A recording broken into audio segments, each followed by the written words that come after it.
텍사스주에서 있었던 이야기입니다. 행실이 좋지 못한 한 청년이 옷을 훔치기 위해서 옷가게로 들어갔습니다. 바지를 사는 척하면서 바지를 입어보다가 새 바지를 입은 채로 도망을 갔습니다.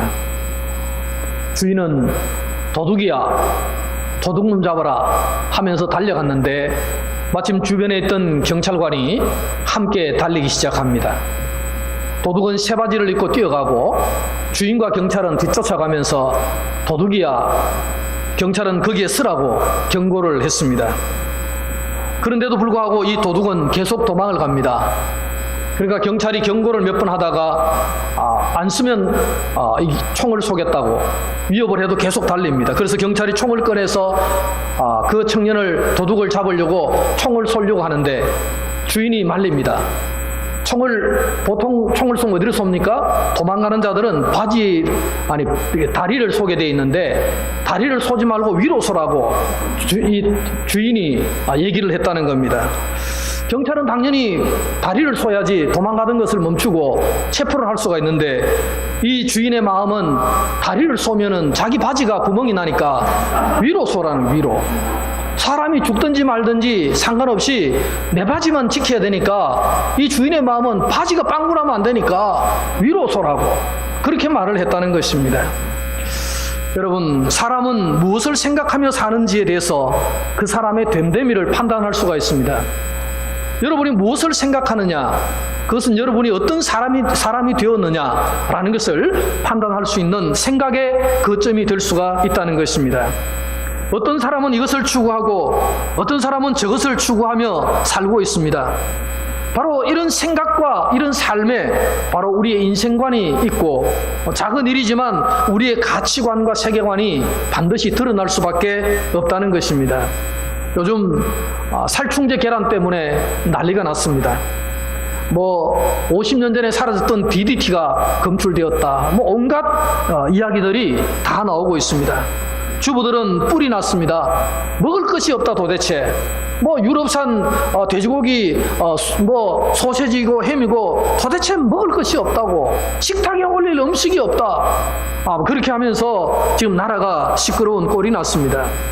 그래서 많은 농민들이 걱정을 하죠. 지금까지 닭을 키울 때는 케이지 속에 넣어서 케이지에 닭을 한 마리 넣고 먹이를 주고 물을 주고 계속 그 자리에서 먹고 알만 낳도록 해서 계란을 뽑아냈는데 이렇게 하면 이제 문제가 많다.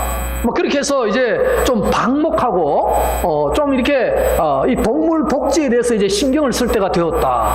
동물들도 복지적 혜택을 누리면서 자연 속에서 자연과 함께 살면서 알을 낳아야 되는데 너무 케이지에 가두어서 그냥 계속해서 불을 켜주면서 알만 빼려고 하는, 기계처럼 돌리려고 하니 인간에게 돌아오는 당연한 결과가 아닌가. 그래서 지금 농약이 검출됨으로 말미암아서 살충제가 검출됨으로 먹을 계란이 없다. 그것도 정부가 인정해준 그런 마크들도 다 가짜였고 도대체 믿을 데가 없다. 그런 얘기를 했습니다. 제가 작년에 천안에 일이 있어 올라갔다가 천안에 유명한 그 교회를 목회하는 선배 목사님에게 이런 얘기를 들었습니다. 자기 교회의 어떤 집사님이 그 하림닭, 여러분 우리나라 닭하면 하림 아닙니까? 하림닭 그 회사에 다니는 부회장인지 부사장인지 사람이 있다는 겁니다. 그래서 이 목사님 일행들이, 여러 목사님들이 하림 닭 공장에 견학을 갔다는 거죠. 견학을 갔는데 참 재밌는 것을 보았다. 뭘 보았느냐 물으니까 공장에 들어갔는데 이제 이게 양계장에서, 농장에서 닭을 키우죠.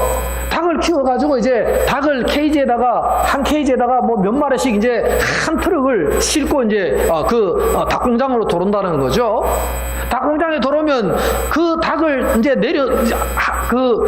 차로 들어오면은 들어올 때부터 그 하림 닭 공장에서는 음악을 틀어준대요. 베토벤의 음악, 핸델의 내내 뭐 메시아도 틀어주고 좋은 음악을 사람이 듣기에 아주 좋아하는 음악을 막 이렇게 틀어준답니다. 그 왜 트느냐? 그러니까 닭들이 농장에서 살다가 이제 이사를 오잖아요. 공장에 죽으러 오잖아요. 오면서 이제 차를 타고 막 찡기면서 흔들리면서 오니까 스트레스를 받았다는 거예요. 그 닭들이 음악을 한 2시간 틀어주면은 차분하게 이렇게 깔아앉는다는 닭들도. 그때 이제 살살 내려가지고 닭을 이제 잡는다는 거예요. 닭의 스트레스를 최대한 풀어주고 그 다음에 닭을 잡아야 이 독성 물질이 좀 사라지고 닭들도 좀 좋은 상태에서 잡아야 닭고기도 맛이 있어지고 부드러워진다. 그 하림 공장의 그 사장님이 뭐 그런 원칙을 뭐 개발을 했는가 봐요. 그래서 닭을 음악을 틀어준다. 너무 신기했다. 뭐 그런 얘기를 하는 것을 들었습니다. 뭐 하림닭 대표가 저는 누군지도 모르는데 하여튼 그분이 고등학교 다닐 때부터 농고를 다녔는데 고등학교 2학년 때부터 닭을 키워가지고 닭을 뭐 10마리 키워가지고 5마리 시장에 팔고 이렇게 해서 지금 하림 이런 회사를 뭐 1조가 넘는 그런 어마어마한 회사를 지금 만들어냈다는 거죠. 어쨌든 이 사람의 생각은 다른 거죠. 똑같이 닭 공장을 하고 똑같이 수많은 닭들을 키우고 잡고 하는 많은 회사들이 있지만은 하림으로 그렇게 유명해진 데는 이제 이런 어떤 나름의 자기 생각과 원칙이 있었기 때문에 요즘 뭐 우리나라의 닭 시장의 뭐 절반 이상을 하림이 장악해버리는 이런 대형 유통 이제 닭 유통이 그 회사가 되고 있다는 것입니다. 여러분 아무도 생각하지 않는 것이죠. 동물들에게 뭐 좋은 음악, 동물의 스트레스 뭐 이런 거 생각하지 않고 막 잡고 막 먹이고 뭐 이렇게 했는데 이 사장은 약간 이제 그런 면에서 다른 차원의 생각을 하기 시작했다는 것이죠.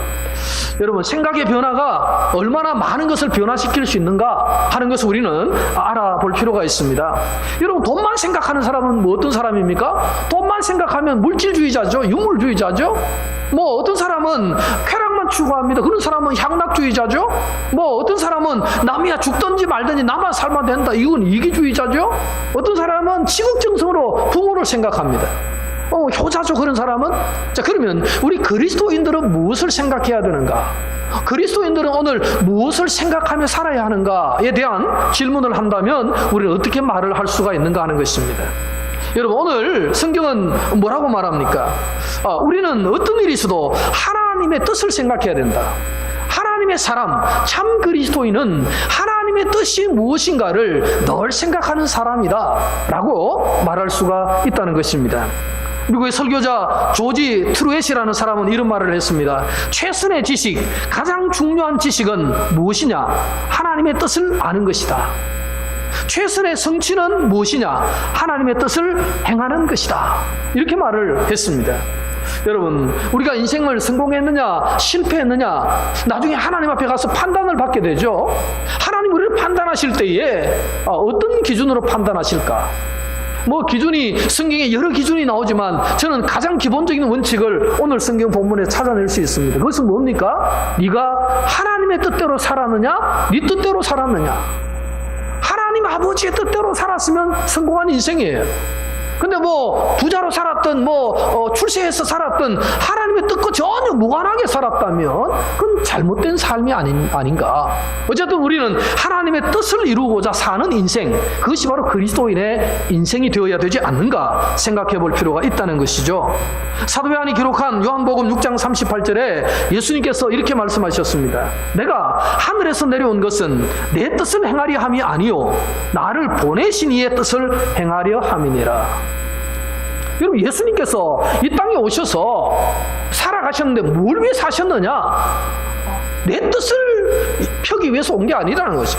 나를 보내신 성부 하나님, 성자 예수님께서 나를 보내신 성부 하나님의 뜻을 이루는 것이 내가 이 땅에 온 목적이다. 예수님께서는 분명한 목적을 정의를 했습니다. 내 뜻을 행하리 함이 아니요 나를 보내신 성부 하나님의 뜻을 행하는 것이 내가 온 삶의 이유고 목적이다 라고 분명히 밝혀주셨습니다.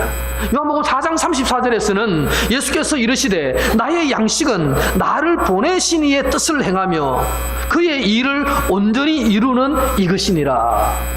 여러분 주님의 양식이 뭐라고 합니까?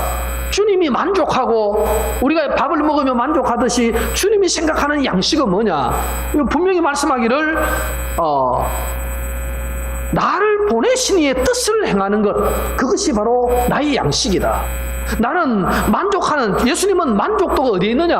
하나님의 뜻을 이루고 있느냐, 이루지 못하고 있느냐에 따라서 삶의 만족과 질이 결정이 될 수밖에 없다는 것을 말씀을 하신 것입니다.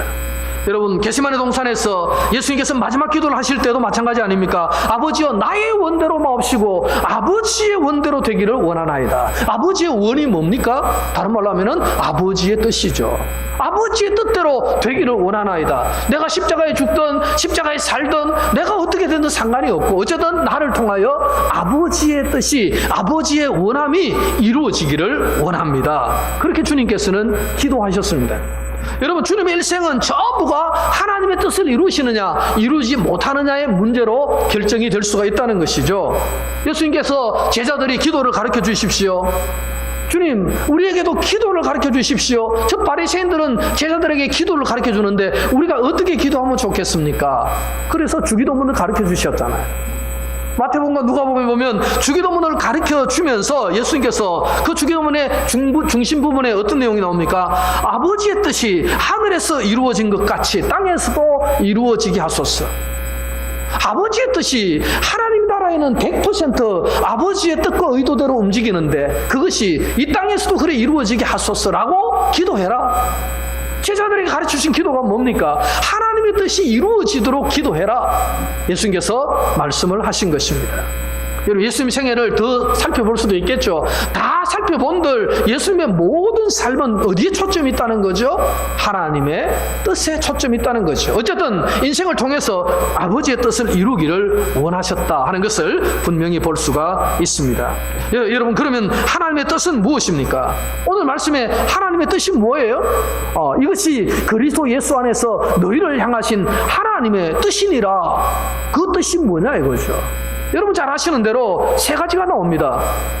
기쁨, 그리고 기도, 그리고 뭐예요? 감사. 여러분, 아버지의 뜻은 세 가지로 규정이 됩니다. 항상 기뻐하라, 쉬지 말고 기도하라, 범사에 감사하라. 신앙생활 1년 이상 하신 분 치고 이 구절 모르는 분이 누가 있겠습니까? 수없이 들었고 수없이 우리는 알고 있는 내용입니다. 그러나 그렇게 살기란 사실 쉽지 않은 그런 말씀이 아닌가 싶습니다. 여러분, 다른 말씀을 많이 할 수도 있는데 왜 사도 바울 선생님은 이 데살로니가 교회를 향해서 이 세 가지를 특별히 하나님의 뜻으로 규정을 했을까요? 이 세 가지는 서로 상호간에 깊은 관계가 있어요. 이 독립될 수가 없다는 겁니다. 기도가 독립될 수 없고 기쁨이 독립될 수가 없고 감사가 독립될 수가 없어요. 기도와 기쁨과 감사는 항상 맞물려 같이 돌아가게 된다는 거죠. 그렇기 때문에 이 세 가지가 하나님의 뜻이다라고 한 세트처럼 묶어서 항상 기도하고 항상 기뻐하고 쉬지 말고 기도하고 범사에 감사하라. 이게 한 가지 한 세트의 어떤 묶음처럼 묶어서 말씀을 하셨다는 것이죠. 여러분, 사도 바울 선생님은 이런 내용들을 다른 성경에도 말씀을 했습니다. 빌립보서 1장 3절에 보면 이런 내용이 나옵니다. 내가 너희를 생각할 때마다 나의 하나님께 감사하며 간구할 때마다 너희 무리를 위하여 기쁨으로 항상 간구함은. 여러분, 사도 바울 선생님은 빌립보 교회를 향해서 기도할 때마다 뭐가 있었다는 거죠? 기쁨이 있고 감사가 있었다. 그 속에는 뭐가 있었다고? 중심에는 기도가 있었는데 너희를 위해서 기도할 때마다 나는 뭐한다? 기쁨으로 간구하고 감사하며 간구했다. 그래서 기도와 감사와 기쁨은 따로 분리될 수 없을 만큼 아주 밀접하게 상호 연관되어 있는 그런 한 세트의 어떤 메시지라고 생각이 된다는 사실입니다. 여러분, 먼저 우리가 한번 기쁨을 생각해 보십시다. 이 기쁨은 아마 바울이 말한 이 기쁨은 우리가 개그 콘서트를 보면서 웃는 그런 기쁨 차원의 이상의 기쁨이라고 생각이 됩니다. 단적인 예로 그렇습니다. 예수님께서 팔복을 말씀하셨습니다. 애통하는 자가 복이 있다. 애통하는 게 무슨 기쁨입니까? 근데 무슨 복이 있습니까? 애통하는 거죠. 안타까워하면서 통이 아닌 거 아니겠습니까? 정말로 애통하는 자가 복이 있다. 애통이 무슨 복이냐? 그 애통할 때 흘리는 눈물. 정말 간절히 기도하는 건 기도의 눈물 뒤에 뭐가 있다는 거죠? 기쁨이 온다는 거죠. 그리고 그러므로 애통 자체는 참 힘든 일이지만 그러나 그 애통이 뭐냐? 우리에게는 근본적으로 기쁨이 되고 복이 되기 때문에 애통하는 자는 복이 있다 말씀을 하셨다는 것입니다. 사도 바울 선생님은 빌립보에서 수많은 기쁨을 얘기했죠. 기뻐하라, 기뻐하라, 다시 말하노니 기뻐하라. 여러분, 로마의 그 축축한 감옥에서 습기 가득하고 지하 감옥에 갇혀서 뭐가 그리 기쁘겠습니까마는, 그러나 끊임없이 기뻐하고 기뻐하라, 다시 말하노니 기뻐하라. 여러분, 기뻐하십시오 라고 계속해서 강조했던 것입니다. 그건 뭐냐면은 하나님으로 말미암아 주어지는 감옥조차도 감당할 수 없는 그 하나님의 구원의 기쁨, 하나님 우리를 사랑한다는 확신의 기쁨이 있었기 때문에 바울은 그런 기쁨을 노래를 했다는 사실입니다. 여러분, 우리 그리스도인들은 과거를 은혜로 깨닫고 기뻐해야 됩니다. 여러분, 과거를 한번 생각해 보세요. 저는 제 인생의 과거를 돌아볼 때에 늘 감사합니다. 정말로 은혜가 있었어요.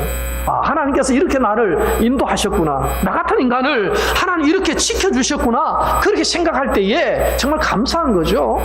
과거를 은혜로 우리가 감사하고 기뻐하는 삶이 필요하다는 것이죠. 성 어거스틴은 참회록에서 이런 유명한 말을 했습니다. 하나님, 나는 죄인입니다. 생각하는 것, 말하는 것, 어느 것 죄 아닌 것이 없습니다. 그러나 하나님을 생각하면 은혜 아닌 것이 없습니다. 이것도 은혜요, 저것도 은혜요. 나를 생각하면 죄뿐이요, 하나님을 생각하면 은혜뿐입니다. 어거스틴의 고백이에요. 여러분, 우리를 생각하면, 나를 생각하면 뭐예요? 죄악 덩어리, 죄뿐이지만, 그러나 주님을 생각하면, 하나님을 생각하면 뭐예요? 은혜뿐이다. 그래서 모든 것은 은혜라고 고백을 했다는 것입니다. 죄사함 받은 자의 감격 속에 살았다는 것이에요. 어거스틴은 정말 자기의 그 참회록을 통해서 참회를 했습니다. 그리고 그 참회를 통해서 주어지는 엄청난 기쁨을 맛보았기 때문에 하나님이 나를 인도하신 모든 과거가 은혜 속에 있었구나, 그거를 깨닫게 되어서 이런 고백을 했다는 사실입니다. 여러분, 이스라엘 백성이 애굽에서 나와서 광야를 거쳤습니다. 광야를 걸어가면서 얼마나 기뻐해야 하겠습니까? 노예된 삶을 벗어나서 지금 여기 광야까지 왔는데 돌아보니까 자기들이 한 것은 아무것도 없잖아요. 다 하나님의 이끄심, 하나님의 인도하심, 하나님의 도우심, 하나님의 은혜로 여기까지 왔지 않습니까? 과거는 여러분 돌아보면 은혜 아닌 것이 있겠습니까? 여러분 인생도 과거를 돌아보면 기쁨이 충만할 줄로 생각이 됩니다. 한번 생각해 보십시오. 내가 어떻게 오늘까지 올 수 있었던가? 그걸 돌아보면은 정말 하나님께 기뻐하며 그 은혜를 감사할 수밖에 없지 않는가 생각하게 된다는 것입니다. 여러분, 우리는 과거만 감사합니까? 사도 바울은 디모데후서 4장 7절에서 이런 고백을 했지 않습니까? 자기의 유서와 같은 고백을 했습니다. 나는 선한 싸움을 싸우고 나의 달려갈 길을 마치고 믿음을 지켰으니 이제 후로는 나를 위하여 의의 면류관이 예비되었으므로 주 곧 의로우신 재판장이 그날에 내게 주실 것이며 내게만 아니라 주의 나타나심을 사모하는 모든 자에게도니라. 여러분, 바울은 미래에 의의 면류관이 예비되었다는 사실 때문에 또 기뻐하는 거예요. 과거의 은혜만 기뻐하는 것이 아니라 미래를 봐도 주님께서 나를 위해서 의의 면류관을 예비해뒀으니까 오늘도 뭐합니까? 기쁨으로 하루를 살아갈 수 있다는 거죠. 미래를 생각해도 기쁨입니다. 그리스도인들의 과거만 기쁨이 아니에요. 미래도 기쁨인 것입니다. 그런 과거와 미래를 붙들고 오늘을 살아가는 우리의 삶이 기쁨이 없다면 잘못된 신앙이고 하나님의 뜻을 어그러지게 하는 신앙이 될 수밖에 없다 말씀을 하고 있는 것입니다. 마르틴 루터는 얘기했습니다. 인간의 궁극적인 목적은 우리가 구원을 얻는 것이 아니라 구원 이후에 하나님을 온전히 찬양하는 것이다. 천국 가면 뭐 하죠? 천국 가면은 거기서 뭐 게임하겠습니까? 야구 구경하겠습니까? 천국 가면 뭐 하느냐? 요한계시록에 보면 천국의 모습이, 하늘의 모습이 많이 나오는데 내용은 다 뭐냐? 오직 하나님을 찬양하는 거죠. 거룩하다, 거룩하다, 거룩하다. 아버지를 찬양하는 내용이잖아요. 천국에서 우리가 해야 될 궁극적인 일은 구원을 통한 감격을 누리며 여호와를 찬양하는 거라는 거죠. 여러분, 이 찬양은 어떤 걸 말하는 거죠? 우리 기쁨의 찬양을 얘기합니다. 천국에서 뭐 탄식하며 찬양할 일은 없지 않겠습니까? 그래서 끊임없이 우리는 인간의 궁극적인 목적은 하나님을 영화롭게 하고 하나님을 찬양하는 것이다. 이 말은 하나님을 기뻐하는 것이다. 그 말과도 통하는 얘기라는 것입니다. 여러분, 하나님을 기쁨으로 찬양하고 하나님 자체를 기뻐 누려가는 것이 뭐냐? 하나님의 뜻이다. 오늘 바울은 강조하고 있습니다. 이 기쁨이 저 여러분 가운데 충만하기를 축원합니다. 여러분, 항상 기뻐하라. 그리고 뭐 해야 됩니까? 쉬지 말고 기도하라. 두 번째는요, 기도하라는 거예요. 하나님은 우리가 기도하지 않아도 구할 것을 이미 아십니다. 준비하시고 하고 계십니다. 그런데 기도하면 은혜를 더 주신다고 말씀하시죠. 어쨌든 우리는 기도해야 된다. 기도할 때 제대로 된 기쁨이 우리의 것이 된다. 기도하지 않고 주어지는 기쁨 오래 가지 않습니다. 그러나 기도하며 하나님 앞에 뜻을 물으며 나아갈 때 주어지는 기쁨은 지속적으로 된다는 거예요. 이런 기도, 이것이 얼마나 기도의 생활이 중요한가를 말씀하고 있다는 것이죠. 여러분, 기도 없는 삶에는 절대로 기쁨과 감사가 오지 않는다는 것입니다.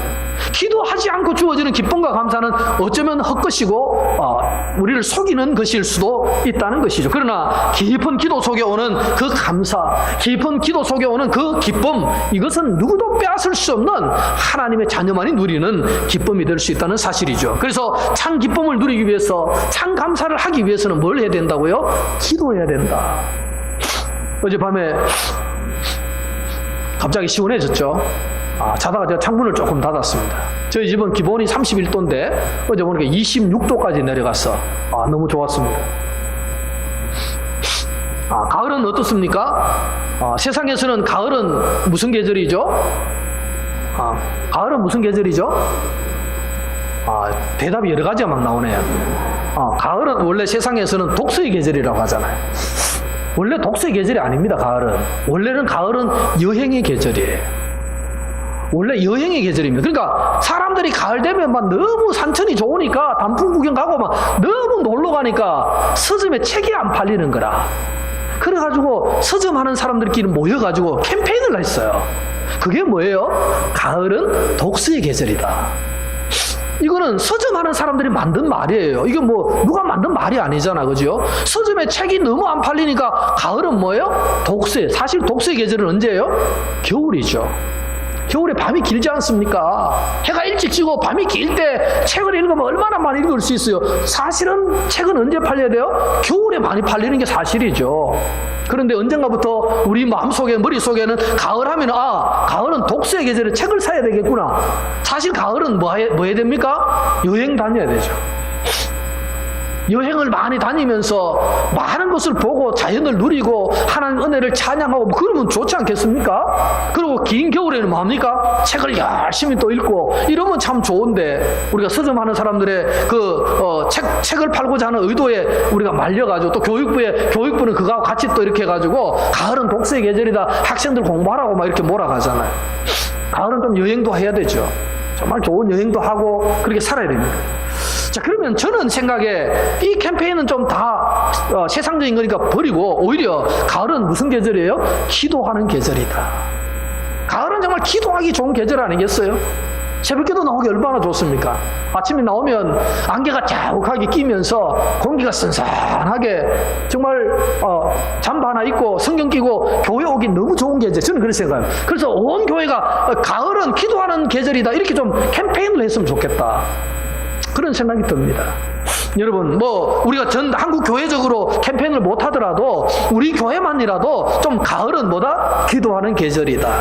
여러분의 마음속에라도 가을은 무슨 계절이다? 기도하는 계절이다. 기도하기 좋은 계절이다. 저는 그렇게 생각이 됩니다. 여러분, 가을에 기도하심으로 하나님 주신 기쁨을 누려가시기를 축원합니다. 마지막 세 번째는 뭡니까? 하나님의 뜻이 뭐예요? 항상 기뻐하고 쉬지 말고 기도하고 그 다음에 뭐예요? 범사에 감사하라. 이거 모르는 사람이 누가 있습니까? 다 범사에 감사하라는 것 압니다. 그러나 막상 감사가 되지 않는 것이죠. 마르틴 루터 킹 목사님의 일기 속에, 전기 속에 이런 이야기가 나오죠. 어느 날 워싱턴 DC를 걸어가는데 한 흑인 청년이 청소를 합니다. 이 청소부예요.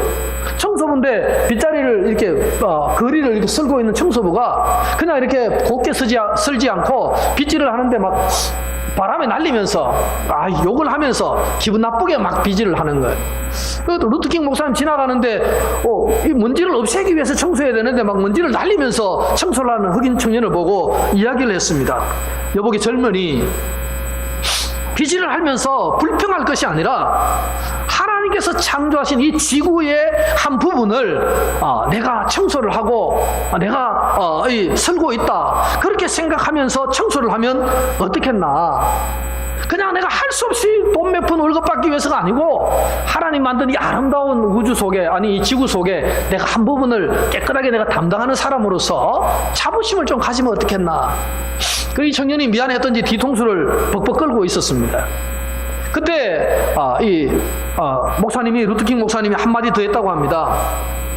생각해보게나 당신이 무슨 일을 하게 되든 간에 마치 베토벤이 작곡을 하듯이 아니면 미켈란젤로가 조각을 하듯이 아니면 괴테가 어떤 작품을 쓰듯이 그런 마음으로 하나님의 영광을 위해서 하면은 좋지 않겠는가. 자네 마음도 좋을 것이고 그리고 다른 사람에게도 좋을 것이고 이 세상이 훨씬 아름다워지지 않겠는가. 이런 유명한 일화가 있죠. 여러분이 하는 일 짜증스럽고 힘든 일이 있을 수 있죠. 그러나 이왕 하는 것 하나님의 창조 속에서 내가 이 부분을 담당하고 있구나 그런 마음으로 한다면 감사가 나오지 않겠는가 이거죠. 감사하는 마음으로 하면 훨씬 일의 효율도 올라갈 것이고 좋을 텐데 불평하며 원망하며 누군가를 미워하면서 한들 좋아질 것이 뭐가 있느냐. 여러분 진정한 성공이 뭡니까? 저는 어제 다시 한번 생각해 봅니다. 작년부터 올해까지 참 출세한 사람들, 고시한 사람들, 청와대 고위직들 얼마나 많은 사람들이 감옥을 갑니까? 그렇죠? 정말로 이 사람들이 성공했다고 생각했는데 나중에 알고 보니까 감옥에 가는 거예요. 성공이 뭐냐? 이런 생각을 해봅니다. 정말 자기 만족이 없고 행복이 없다면 성공이 아니지 않겠습니까? 정말 그렇다면 감사하다니 말이 나와야 정말 이 제대로 사는 인생이다. 감사가 없는 삶, 이 성공적인 삶은 아니에요. 아무리 돈이 많아도 아무리 명예가 있어도 그 성공적인 삶이 아니다. 어쨌든 없어도 감사할 줄 알 때 그것은 진정한 성공적 삶이 아닐까 생각을 해보게 됩니다. 오늘 본문에 우리를 향하신 하나님의 뜻이라 말씀할 때에 뭐가 뜻이냐? 범사에 감사하는 것이다. 여러분 이 범사에 감사하는 것은 뭡니까? 광야 같은 인생을 살아갈 때에 계속해서 많은 마음으로 갑니까? 감사하는 마음으로 가라는 거예요. 이스라엘 백성들은 시내산 광야를 40년 동안 지나오면서 불평했다, 원망했다, 감사했다 이렇게 이제 했는 거죠. 어차피 인생은 지나가는 거예요. 이 땅에 영원히 살 자가 누가 있습니까? 영원한 것이 무엇이 있습니까? 다 지나가는 겁니다. 그래 어떤 마음으로 지나가는가? 어차피 인생은 지나가고 나이는 먹어가고 죽음을 향해 달려가는데 어떤 마음으로 갈 거냐? 한 가지 마음이라는 거죠. 뭐예요? 감사하는 마음으로 가자는 거죠. 이왕 가는 것 감사하는 마음으로 가야 한다. 여러분 이 생의 과정을 지나가기를 우리가 원하는데 어떤 마음으로? 감사하면서 우리가 지나간다면 그 삶이 참으로 하나님의 뜻을 이루는 삶이 된다는 것입니다. 여러분 감사한 삶, 감사하다는 삶의 그 어떤 척도가 뭐냐? 저는 몇 가지 한번 생각을 해봤습니다. 여러분 인격이 뭐냐? 인격을 무엇으로 측정할 수 있느냐? 그런 여러 가지가 있습니다만은 저는 그 사람의 인격은 그 사람 입술에서 얼마나 많은 감사합니다라는 말이 나오는가. 평생 살아도 한 번도 감사하다는 말을 못 해본 사람 정말 불행한 사람 중에 하나죠. 감사합니다. 누굴 만나든 감사합니다. 땡큐. 감사하다. 말하면 여러분 기분 나빠집니까? 감사하다고 말해보세요. 기분이 나빠집니까? 좋아지는 것입니다. 또 감사만 그렇습니다. 감사합니다. 고맙습니다. 이렇게 하면 내가 행복해지고 그 말을 듣는 사람도 행복해지죠. 그게 인격이 수준이 있는 인격이라는 거죠. 자, 또 더 나아가서 우리가 미안합니다. I'm sorry. 너무나 잘하는 말이지만 잘 안 하죠. 내가 뭐 미안해? 내가 뭐 잘못했어? 이렇게 생각하기 쉽다는 거죠. 그러나 정말 아무것도 아니지만 미안합니다. 미안하다는 말을 하면 모든 것들이 회복이 되어질 수 있는데 그걸 안 하면 이상하지 않느냐는 거죠. 미안합니다. 여러분 미안하다는 말을 할 때 거기에 바로 뭐가 있느냐? 인격이 있다는 거죠. 감사하고 미안해하고 하는 이 마음이 어떤 마음이에요? 겸손한 마음이죠. 그런 마음이 바로 우리의 인격이 된다는 것이죠. 한마디 더 한다면은 I love you죠. 사랑합니다. 나는 당신을 사랑합니다. 그렇게 말하는데 기분 나빠할 사람은 아무도 없다는 것입니다. 여러분, 고맙습니다, 감사합니다, 미안합니다, 사랑합니다, 이런 말을 얼마나 많이 하느냐에 따라서 그 사람의 인격이 결정될 수도 있다는 거예요. 앞으로 정말 이런 말들을 많이 했으면 좋겠다는 생각입니다. 여러분, 율법적 관계를 가지고 있는 사람은 감사가 없습니다. 내가 이만큼 일을 했으니 당연한 대가를 받는 것이고, 나는 이만한 돈을 줬으니 당연히 너를 시키는 것이고, 이렇게 되면 뭐가 없다고요? 감사가 없습니다. 감사가 사라져버리는 거죠. 요즘 뭐 갑질 때문에 나라가 온통 시끄럽잖아요. 갑질. 뭐 장군도 갑질하고 회사 사장도 갑질하고 뭐 다 갑질해가지고 지금 난리도 아니죠. 여러분, 갑질을 왜 합니까? 그거 율법적으로 생각하는 거죠. 내가 상사니까 너는 내 말을 들어야 되잖아. 당연히 니는 내 말 안 들으면 전방에 보내버린다. 협박하고 공갈치고 막 그렇게 하는 게 다 뭐예요? 율법적이죠. 그리고 정말 은혜로 생각하고 감사로 생각한다면 정말 사랑스럽게 야 수고한다 격려할 수 있다는 것이죠. 그것이 없으니 문제가 복잡해진다는 것입니다. 그런데 오늘 말씀은 범사에 감사하라. 모든 환경 속에서 아니면 환경을 초월해서 환경의 조건과 관계없이 감사하라. 이렇게 말씀하는 이것이 뭐예요? 하나님 뜻이라는 거예요. 뭐 하고 싶다고 하고 이게 아니라 하나님의 뜻이니라 말씀을 하고 있습니다. 다니엘서 6장 10절에 보면 다리오 왕의 그 조서의 의인이 찍는 게 나오죠. 이제 다니엘이 고위직의 총리가 되니까 다니엘을 저걸 제거하기 위해서 꾸민 음모가 드러나기 시작하죠. 근데 다리오 왕이 모르고 도장을 찍어줬어요. 이제 다리오 왕 외에 누구에게든지 절을 하면은 이제 감옥에 가두는 걸로 합시다. 사자바보이 되도록 합시다. 다리오는 찍었습니다. 그런데 다니엘이 어떻게 하죠? 그 도장을 찍힌 줄 알고도 뭘 합니까? 하루에 3번씩 창문을 열고 예루살렘을 향해서 기도를 하죠. 근데 그 구절을 가만히 읽어보면 이렇게 합니다. 다니엘이 이 조서에 왕의 도장이 찍힌 것을 알고도 자기 집에 돌아가서는 윗방에 올라가 예루살렘으로 향한 창문을 열고 전에 하던 대로 하루 3번씩 무릎을 꿇고 기도하며 그의 하나님께 감사하였더라. 무릎을 꿇고 기도했다 요까지만 있으면 좋겠는데 그 뒤에 뭐가 있어요? 그의 하나님께 감사하였더라. 지금 이 환경이 감사할 환경이 아니잖아요. 그렇죠? 지금 자기가 하나님께 예루살렘에 기도하면 이게 지금 사자밥이 되어야 되는데 그것을 알면서도 뭐 했다는 거죠? 하나님께 감사하였더라. 이것이 다니엘의 신앙적 위대함이죠. 환경을 초월한 하나님 앞에 감사한 삶, 이것이 바로 다니엘의 삶이었다라는 것입니다. 성도 여러분, 하나님의 뜻이 무엇입니까? 항상 기뻐하는 것입니다. 쉬지 않고 기도하는 것입니다. 범사에 감사하는 것입니다. 이제 이번 여름이 무척 더웠고 감사보다는 불평과 짜증이 많았던 그런 여름이었지만은 이제는 다 지나갑니다. 오늘 8월의 마지막 주일을 지나면 이제 9월부터는 선선해지면서 날씨도 좋아질 텐데 여러분 오늘 하나님의 뜻을 다시 한번 생각하면서 항상 기뻐하고 쉬지 말고 기도하고 범사에 감사하는 멋진 신앙, 하나님 뜻을 이루는 그런 신앙인들로 승리하시기를 주의 이름으로 축복합니다. 기도하겠습니다. 하나님 아버지, 정말 지나온 무더위가 너무나 힘들었습니다. 짜증과 불만이 많았는데 그것은 하나님의 뜻이 아니었습니다. 하나님 아버지, 우리가 항상 기뻐하고 쉬지 않고 기도하고 범사에 감사하는 것이 하나님의 뜻이라 말씀해 주셨습니다. 하나님 아버지, 우리는 이것을 하는 것이 하나님의 뜻인지 저것을 하는 것이 하나님의 뜻인지만 묻지 하나님의 뜻을 밝혀놓은 하나님의 뜻에 대해서는 관심이 없었음을 고백합니다. 아버지 하나님, 이제는 정말 기뻐하고 기도하고 감사함으로 말미암아 하나님의 뜻을 이루는 그러한 믿음의 신앙인들로 살아갈 수 있도록 저희들을 붙잡아 주시옵소서. 예수님의 이름으로 기도드리옵나이다. 아멘.